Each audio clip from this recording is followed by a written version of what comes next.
প্রধান উপদেষ্টার সঙ্গে প্রধান বিচারপতির সাক্ষাৎ। হাই কমিশনে হামলার নিন্দা জানিয়েছে সব রাজনৈতিক দল, বললেন আসিফ নজরুল। বাজারে বোতলজাত সয়াবিন তেলের সংকট, ভোগান্তিতে ক্রেতারা। সর্বশেষ জানাবো, বাংলাদেশের যে কোনো প্রয়োজনে সৌদি আরব পাশে থাকবে, বলছেন রাষ্ট্রদূত। এতক্ষণ শুনছিলেন শিরোনাম, আবার বিস্তারিত। নিয়মিত সংবাদ পেতে অবশ্যই চ্যানেলটি সাবস্ক্রাইব করে রাখুন। পাশাপাশি ফেসবুকে পেতে অবশ্যই পেজটি ফলো দিয়ে রাখবেন।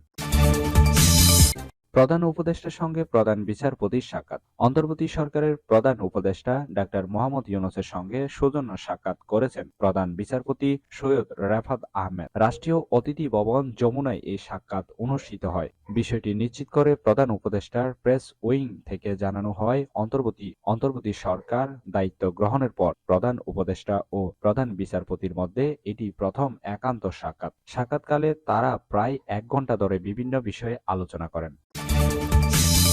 হাই কমিশনে হামলার নিন্দা জানিয়েছে সব রাজনৈতিক দল, বলছেন আসিফ নজরুল।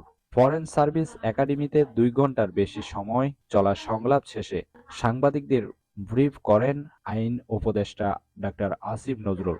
সংলাপে বিএনপি, জামায়াতে ইসলামী সহ প্রধান রাজনৈতিক দলগুলোর প্রতিনিধিরা অংশ নেন। আসিফ নজরুল আরও জানান, সাম্প্রতিক ভারতের মিথ্যাচার, আগ্রাসন সহ নানা বিষয় সংলাপে আলোচনা হয়েছে। দেশের প্রশ্নে কোনো সার নয় বলে নেতারা একমত হয়েছেন। বাংলাদেশের প্রায় সব রাজনৈতিক দল আজ উপস্থিত ছিল। এই বৈঠকে সবাই বাংলাদেশের সার্বভৌমত্ব, অস্তিত্ব, স্বাধীনতা ও মর্যাদা রক্ষার প্রশ্নে ঐক্যমতে পৌঁছেছেন। আসিফ নজরুল আরও বলেন, এই সবার মূল সুর ছিল, আমাদের মধ্যে মত, পথ, আদর্শের ভিন্নতা থাকবে, কিন্তু দেশ সার্বভৌমত্ব, অস্তিত্ব রক্ষার প্রশ্নে আমরা সবাই এক। সবার উপরে দেশ, এবং এটা থেকে আমরা কখনো আলাদা হব না।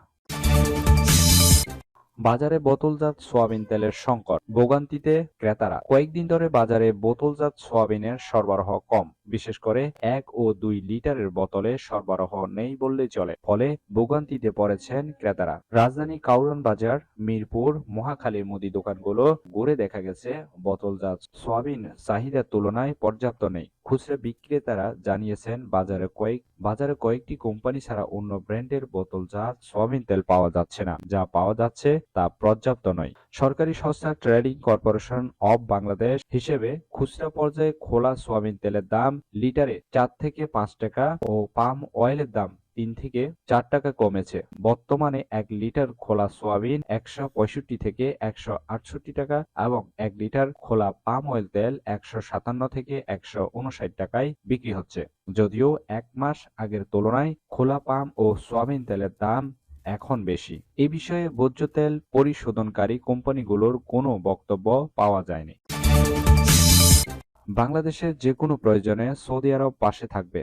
সৌদি সরকার বাংলাদেশের সঙ্গে আছে এবং ভবিষ্যতে থাকবে জানিয়ে বাংলাদেশে নিযুক্ত দেশটির রাষ্ট্রদূত ইসা আল দুহাইলান বলেছেন, বাংলাদেশের যে কোনো প্রয়োজনে সৌদি আরব পাশে থাকবে। ডাক, টেলিযোগ ও তথ্য প্রযুক্তি উপদেষ্টা মোহাম্মদ নাহিদ ইসলামের সঙ্গে সচিবালয়ের সাক্ষাতে তিনি কথা বলেন। অন্তর্বর্তী সরকারের প্রশংসা করে সৌদি রাষ্ট্রদূত বলেন, বর্তমানে প্রায় 3.2 বিলিয়ন বাংলাদেশি সৌদি আরবে কাজ করছে এবং দেশের জন্য গুরুত্বপূর্ণ আহ্বান রাখছেন। তারা অফিসিয়াল চ্যানেলের মাধ্যমে বছরে সৌদি আরব এবং রাজ পরিবেশ সম্পর্কে বিভ্রান্তকর ও অসত্য তথ্য প্রচার করা হয়, যা বাংলাদেশ এবং সৌদি আরবের মধ্যকার সম্পর্কে বিরূপ প্রভাব পড়তে পারে বলে রাষ্ট্রদূত উল্লেখ করলে উপদেষ্টা বিষয়টির জন্য দুঃখ প্রকাশ করেন। এই ছিল এখনকার সংবাদ। নিয়মিত সংবাদ পেতে চ্যানেলটি সাবস্ক্রাইব করে রাখুন। সজীব চৌধুরী, বাংলা নিউজ 24।